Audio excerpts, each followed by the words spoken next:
From early in this administration, President Trump has made our relationship with China and President Xi a priority.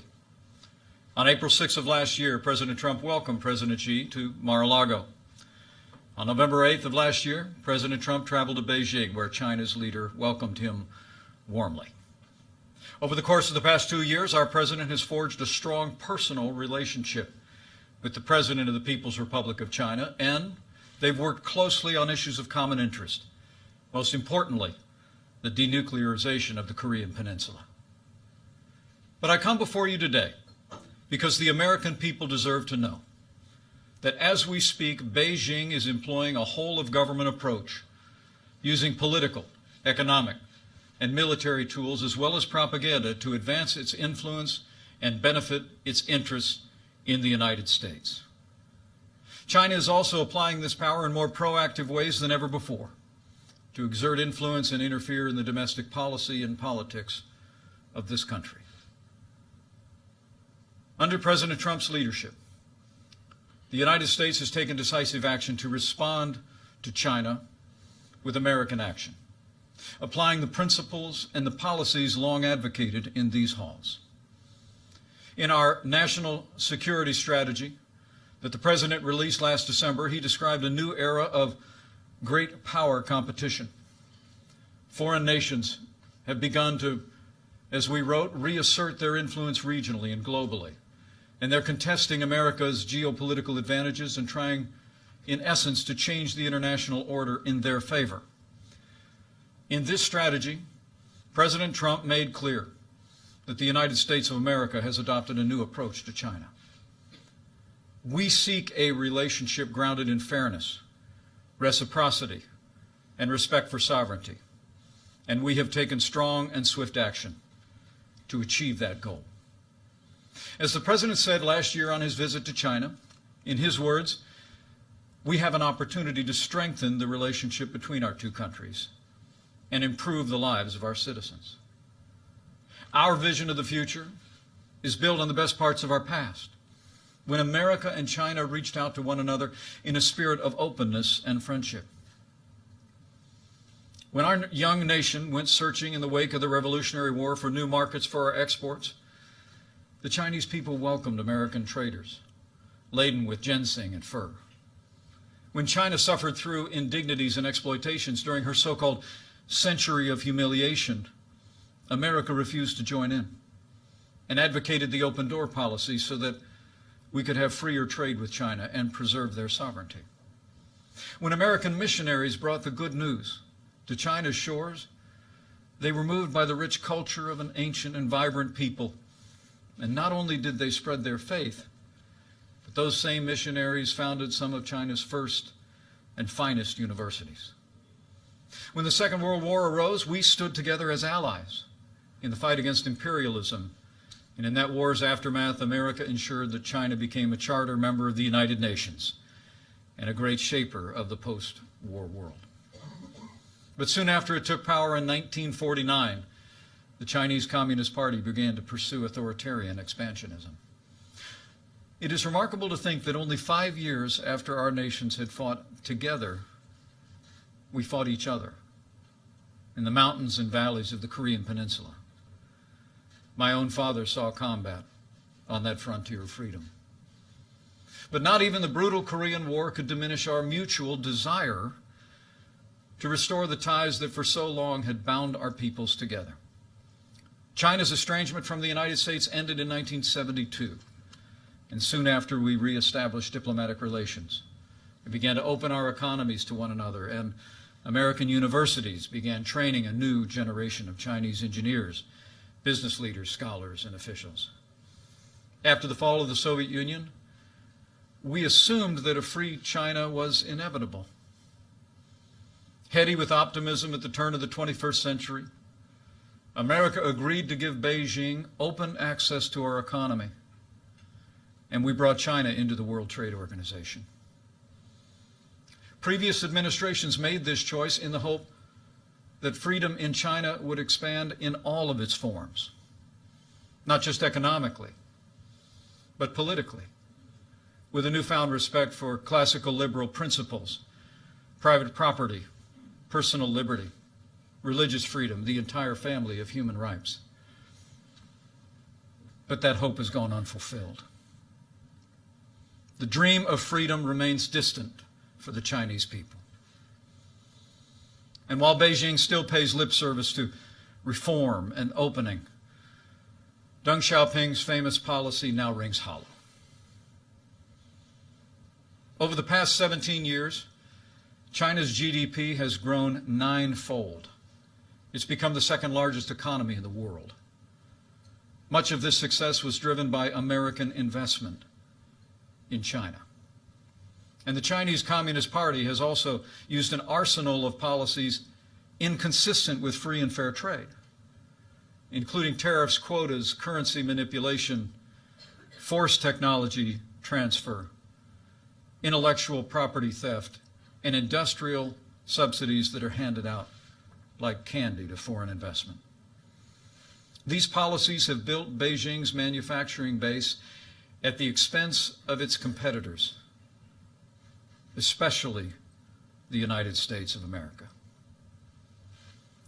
China's actions have contributed to a trade deficit with the United States that last year ran to $375 billion, nearly half of our global trade deficit. As President Trump said just this week, in his words, we rebuilt China over the last 25 years. Now, through the Made in China 2025 plan, the Communist Party has set its sights on controlling 90% of the world's most advanced industries, including robotics, biotechnology, and artificial intelligence.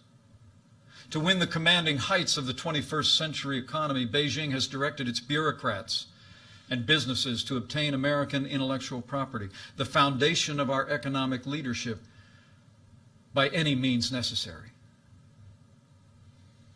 Beijing now requires many American businesses to hand over their trade secrets as the cost of doing business in China. It also coordinates and sponsors the acquisition of American firms to gain ownership of their creations. Worst of all, Chinese security agencies have masterminded the wholesale theft of American technology, including cutting-edge military blueprints. And using that stolen technology, the Chinese Communist Party is turning plowshares into swords on a massive scale. China now spends as much on its military as the rest of Asia combined. And Beijing has prioritized capabilities to erode America's military advantages on land, at sea, in the air, and in space. China wants nothing less than to push the United States of America from the Western Pacific and attempt to prevent us from coming to the aid of our allies. But they will fail. Beijing is also using its power like never before. Chinese ships routinely patrol around the Senkaku Islands, which are administered by Japan. And while China's leader stood in the Rose Garden at the White House in 2015 and said that his country had, and I quote, no intention to militarize the South China Sea. Today, Beijing has deployed advanced anti-ship and anti-air missiles atop an archipelago of military bases constructed on artificial islands. China's aggression was on display this week when a Chinese naval vessel came within 45 yards of the USS Decatur as it conducted freedom of navigation operations in the South China Sea, forcing our ship to quickly maneuver to avoid collision. Despite such reckless harassment, the United States Navy will continue to fly, sail, and operate wherever international law allows and our national interests demand. We will not be intimidated, and we will not stand down.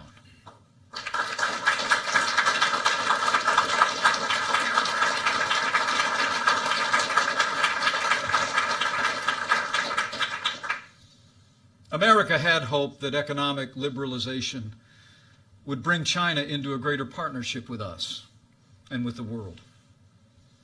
Instead, China has chosen economic aggression which has in turn emboldened its growing military. Nor, as we had hoped, has Beijing moved toward greater freedom for its own people. For a time, Beijing inched toward greater liberty and respect for human rights. But in recent years, China has taken a sharp U-turn toward control and oppression of its own people.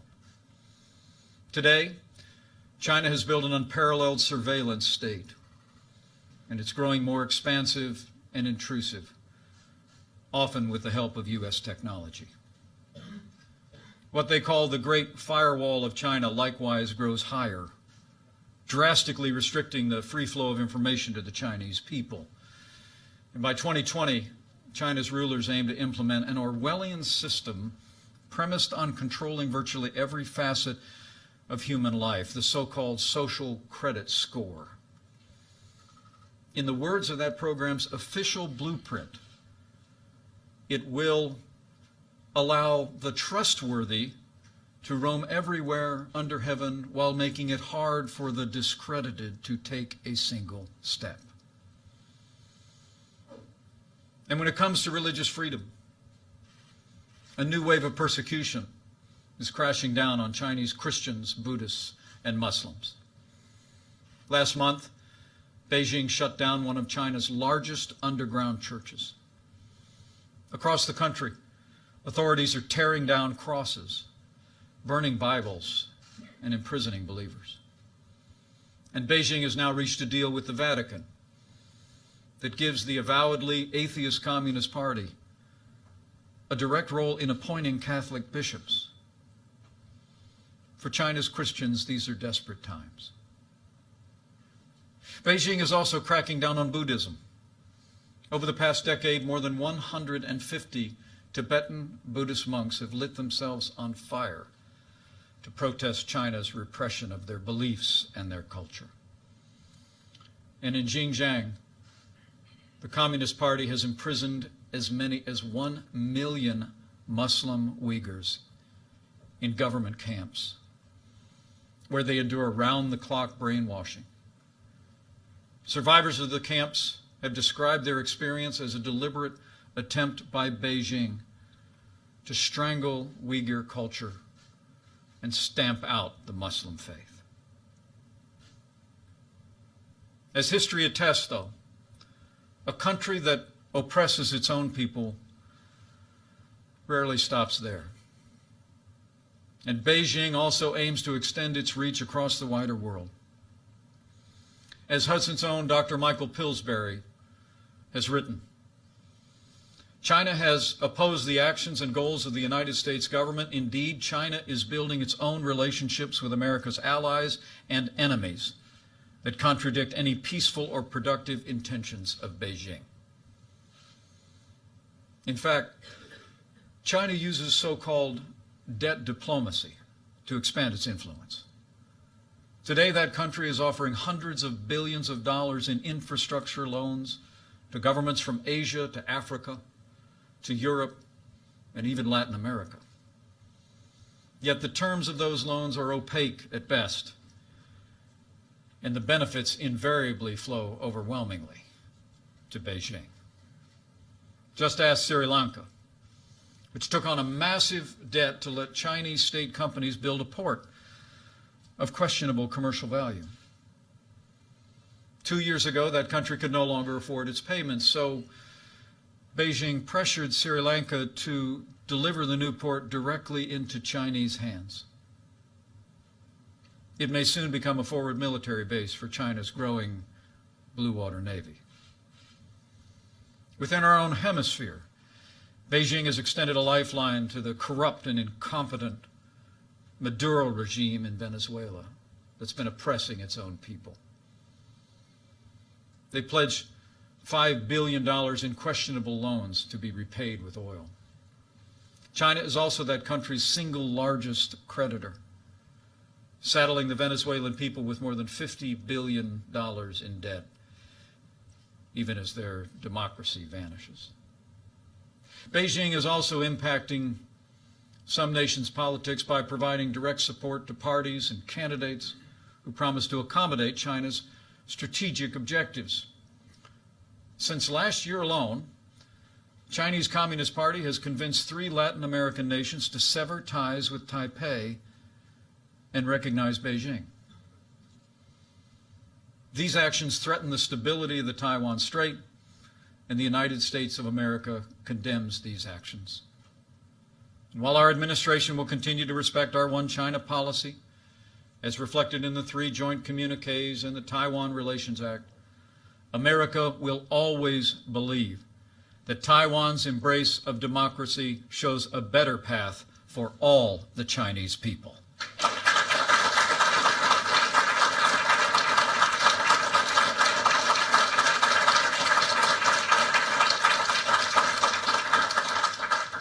Now, these are only a few of the ways that China has sought to advance its strategic interests across the world with growing intensity and sophistication.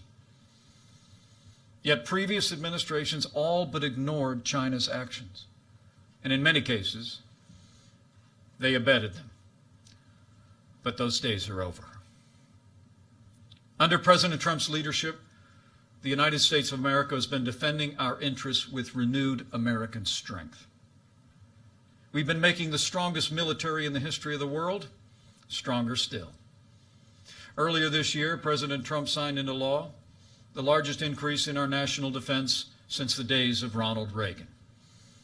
$716 billion to extend the strength of the American military to every domain. We're modernizing our nuclear arsenal. We're fielding and developing new cutting-edge fighters and bombers. We're building a new generation of aircraft carriers and warships. We're investing as never before in our armed forces. And this includes initiating the process to establish the United States Space Force to ensure our continued dominance in space, and we've taken action to authorize increased capability in the cyber world to build deterrence against our adversaries.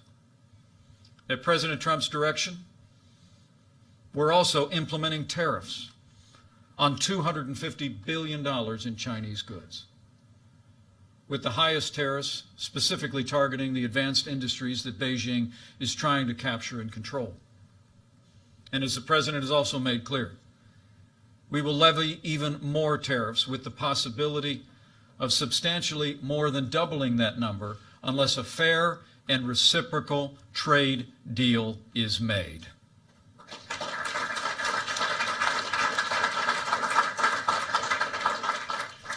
These actions, exercises in American strength, have had a major impact.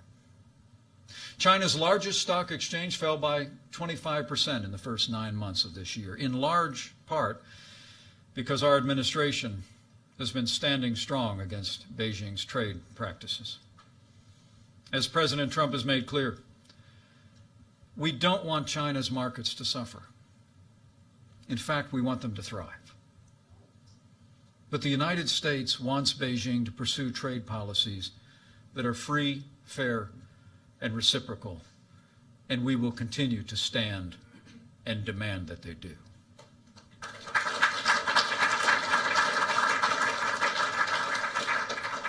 Sadly, China's rulers thus far have refused to take that path. The American people deserve to know. In response to the strong stand that President Trump has taken, Beijing is pursuing a comprehensive and coordinated campaign to undermine support for the President, our agenda, and our nation's most cherished ideals.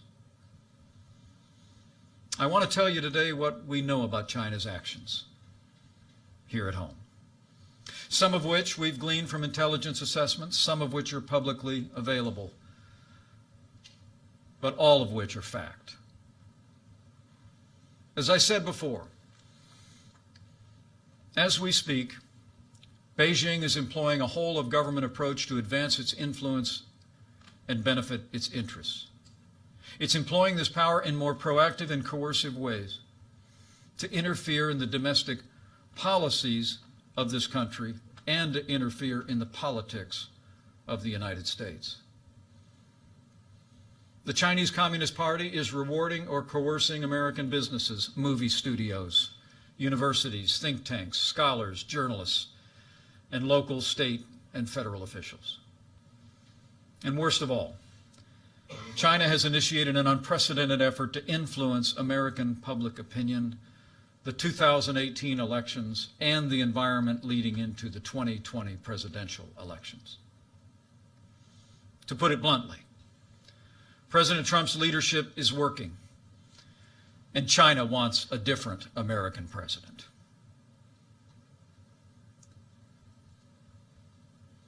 There can be no doubt.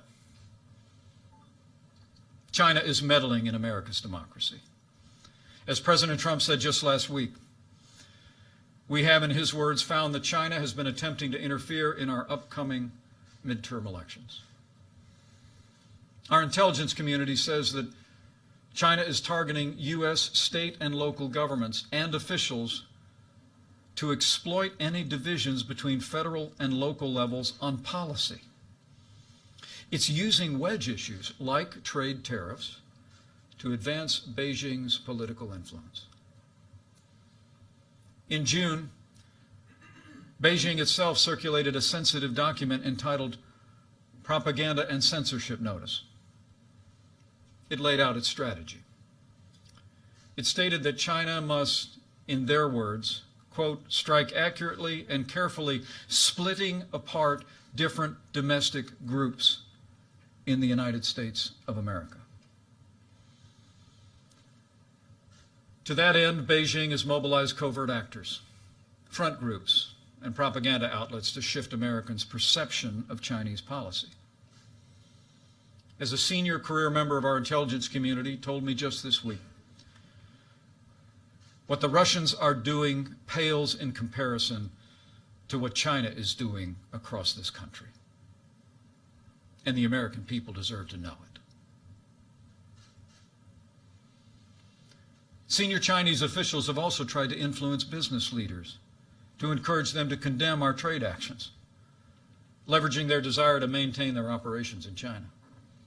In one recent example, China threatened to deny a business license for a major U.S. corporation if they refused to speak out against our administration's policies. And when it comes to influencing the midterms, you need only look at Beijing's tariffs in response to ours. The tariffs imposed by China to date specifically targeted industries and states that would play an important role in the 2018 elections. By one estimate, more than 80% of U.S. counties targeted by China voted for President Trump and I in 2016. Now China wants to turn these voters against our administration. And China is also directly appealing to American voters. Last week, the Chinese government paid to have a multi-page supplement inserted into the Des Moines Register, the paper of record of the home state of our ambassador to China, and a pivotal state in 2018 and 2020. The supplement, designed to look like the news articles, cast our trade policies as reckless and harmful to Iowans.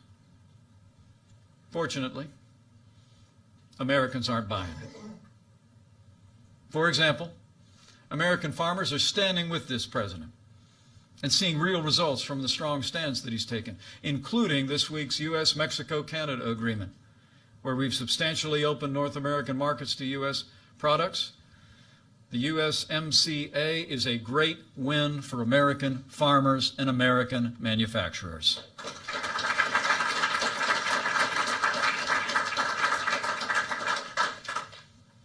But China's actions aren't focused solely on influencing our policies and politics. Beijing is also taking steps to exploit its economic leverage and the allure of their large marketplace to advance its influence over American businesses. Beijing now requires American joint ventures that operate in China to establish what they call party organizations within their company, giving the Communist Party a voice and perhaps a veto in hiring and investment decisions. Chinese authorities have also threatened U.S. companies that depict Taiwan as a distinct geographic entity, or that stray from Chinese policy on Tibet. Beijing compelled Delta Airlines to publicly apologize for not calling Taiwan a province of China on its website. And it pressured Marriott to fire a U.S. employee who merely liked a tweet about Tibet. And Beijing routinely demands that Hollywood portray China in a strictly positive light. It punishes studios and producers that don't. Beijing censors are quick to edit or outlaw movies that criticize China, even in minor ways. For the movie World War Z, they had to cut the script's mention of a virus because it originated in China. The movie Red Dawn was digitally edited to make the villains North Korean, not Chinese. But beyond business and entertainment, the Chinese Communist Party is also spending billions of dollars on propaganda outlets in the United States and, frankly, around the world. China Radio International now broadcasts Beijing-friendly programs on over 30 U.S. outlets, many in major American cities.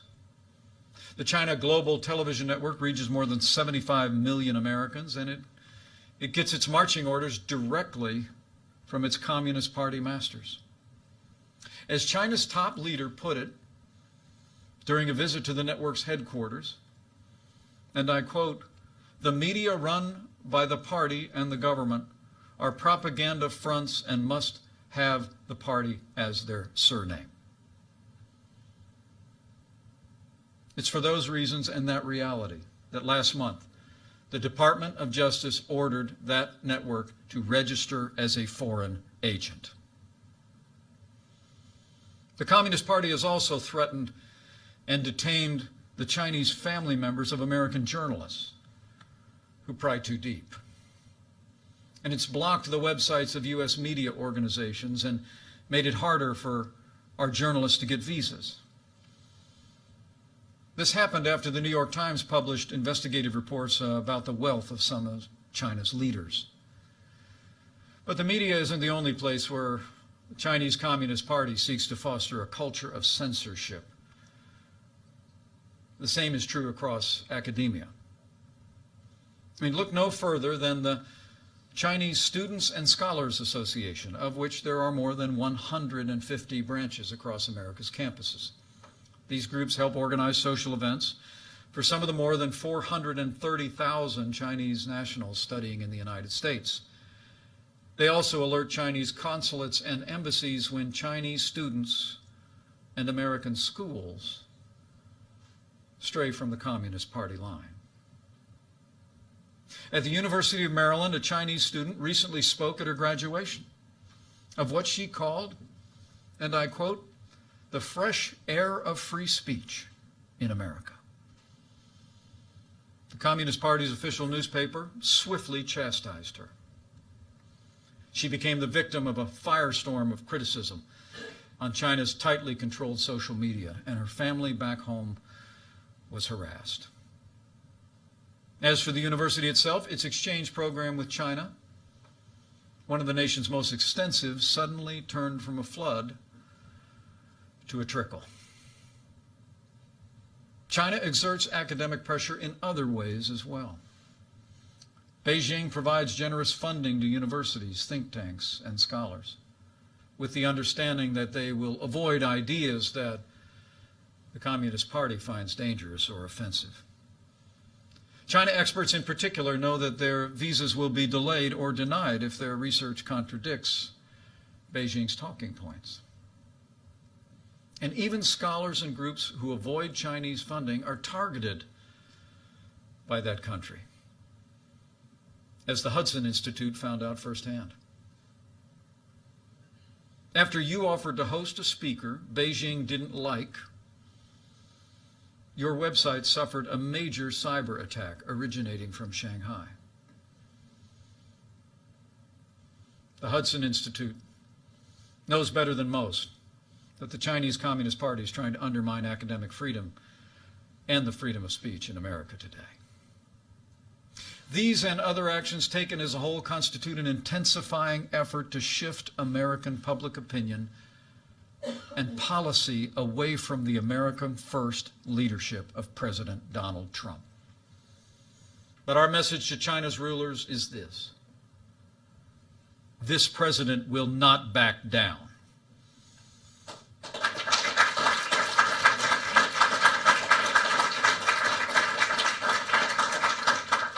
The American people will not be swayed, and we will continue to stand strong for our security and our economy, even as we hope for improved relations with Beijing. Our administration is going to continue to act decisively to protect America's interests, American jobs, and American security. As we rebuild our military, we will continue to assert American interests across the Indo-Pacific.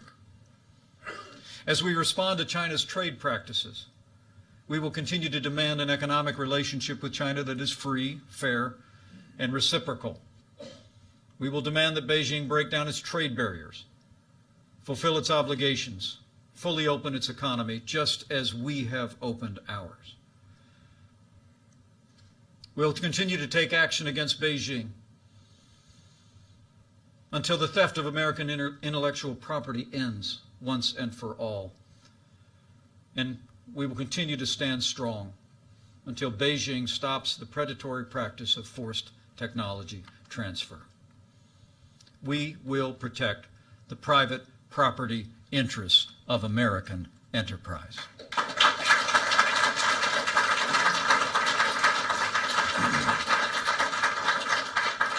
And to advance our vision of a free and open Indo-Pacific, we're building new and stronger bonds with nations that share our values across the region.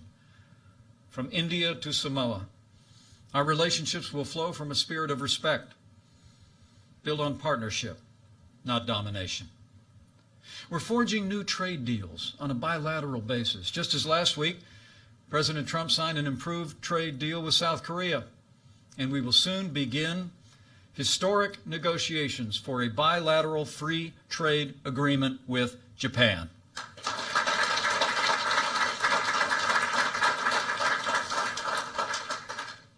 I'm also pleased to report that we're streamlining international development and finance programs. We'll be giving foreign nations a just and transparent alternative to China's debt trap diplomacy. In fact, this week, President Trump will sign the BUILD Act into law. Next month, it'll be my privilege to represent the United States in Singapore and Papua New Guinea at ASEAN and APEC. There, we will unveil new measures and programs to support a free and open Indo-Pacific. And on behalf of the President, I will deliver the message that America's commitment to the Indo-Pacific has never been stronger.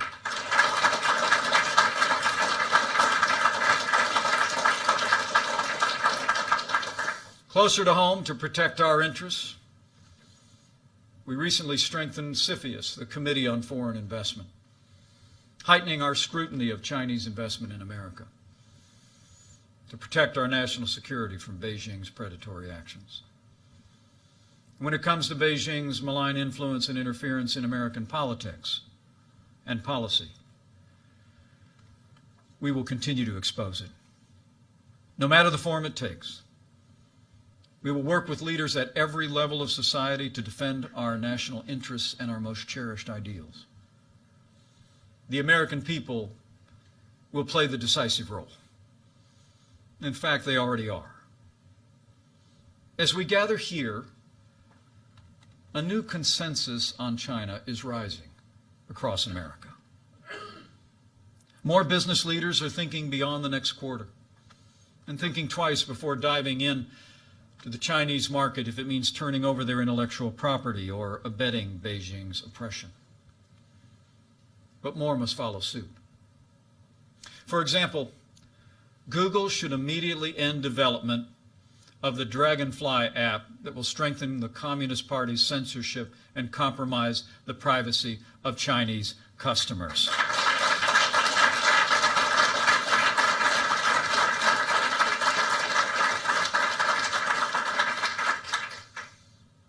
It's also great to see more journalists reporting the truth without fear or favor, digging deep to find where China is interfering in our society and why. And we hope that American and global news organizations will continue to join this effort on an increasing basis. More scholars are also speaking out forcefully and defending academic freedom, and more universities and think tanks are mustering the courage to turn away Beijing's easy money, recognizing that every dollar comes with a corresponding demand. And we're confident that their ranks will grow. And across the nation, the American people are growing in vigilance, with a newfound appreciation for our administration's actions and the President's leadership to reset America's economic and strategic relationship with China. Americans stand strong behind a president that's putting America first. And under President Trump's leadership, I can assure you, America will stay the course.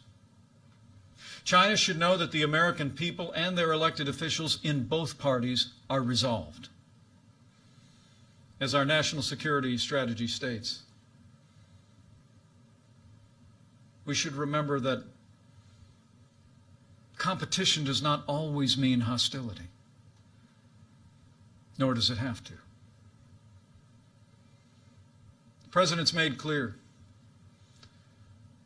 we want a constructive relationship with Beijing, where our prosperity and security grow together, not apart.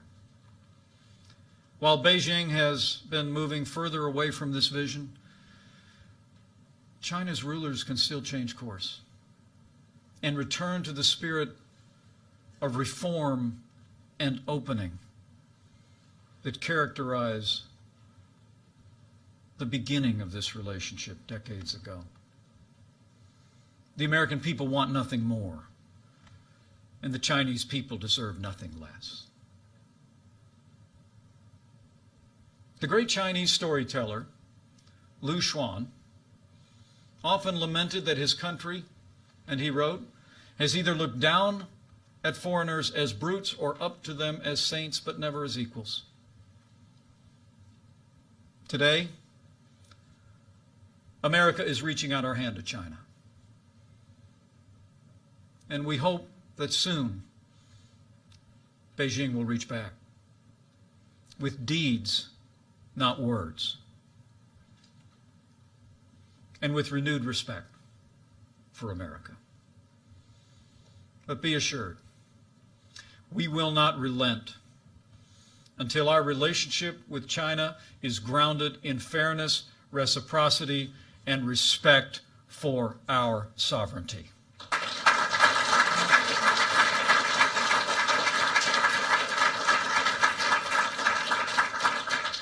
There's an ancient Chinese proverb that reads, "Men see only the present, but heaven sees the future." As we go forward, let us pursue a future of peace and prosperity with resolve and faith. Faith in President Trump's leadership and vision and the relationship that he has forged with China's president. Faith in the enduring friendship between the American people and the Chinese people. And faith that heaven sees the future. And by God's grace, America and China will meet that future together. Thank you. God bless you. And God bless the United States of America.